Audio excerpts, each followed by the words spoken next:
5 months before the Elland Road club did battle with Doncaster Rovers under the Wembley Arch, John Ryan, the club's chairman, had informed the Yorkshire Post about his premonition.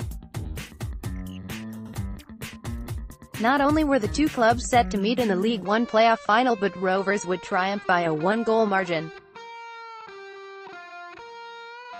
When Ryan's bold prediction duly appeared in these pages the following morning, there was much scoffing in some quarters.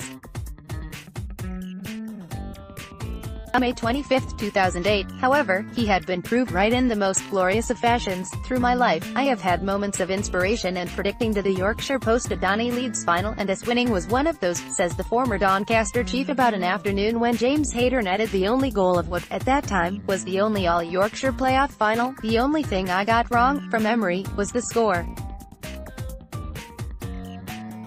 I said 2-1. It was just a feeling I had. We were both going for automatic promotion at the time. We might have got it but for an inspired goalkeeper at Cheltenham, on the final day, as Rovers blew second place by losing 2-1.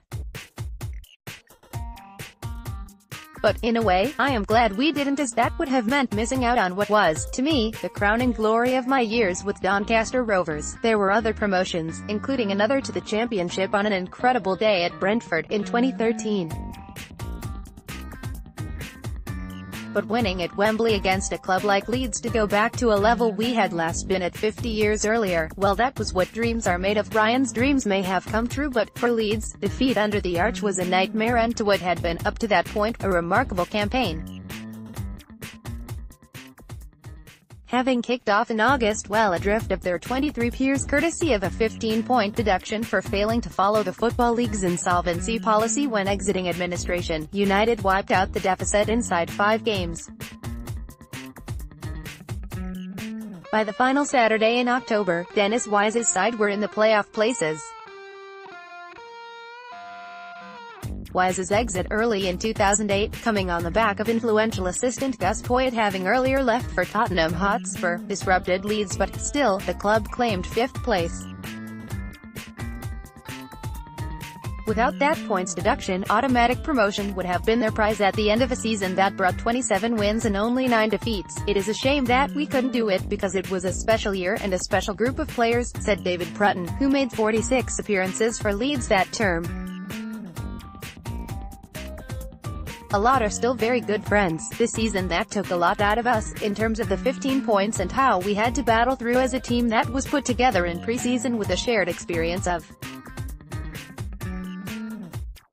being at a wonderful, ginormous, statuesque club that was on its knees." Leeds beat Carlisle United in the semi-finals thanks to a dramatic last-minute strike from Johnny Howson, while Doncaster made light work of Southend United to set up an all-Yorkshire showdown.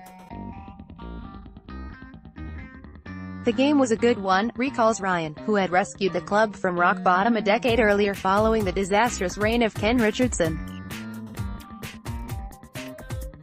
"We should have been 2 or 3 goals in front by half-time. In fact, it was the only time all day that I was worried. I thought, maybe this just isn't going to be our day and Leeds are going to nick it.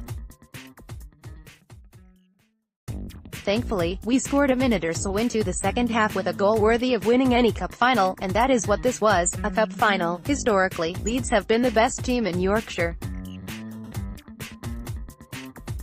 Doncaster also has had a lot of Leeds supporters living there over the years. So, that made winning at Wembley extra special. To go from where we had been when I took over, when the club couldn't sink any lower, to playing in front of almost 80,000 at Wembley 10 years later, it took some believing.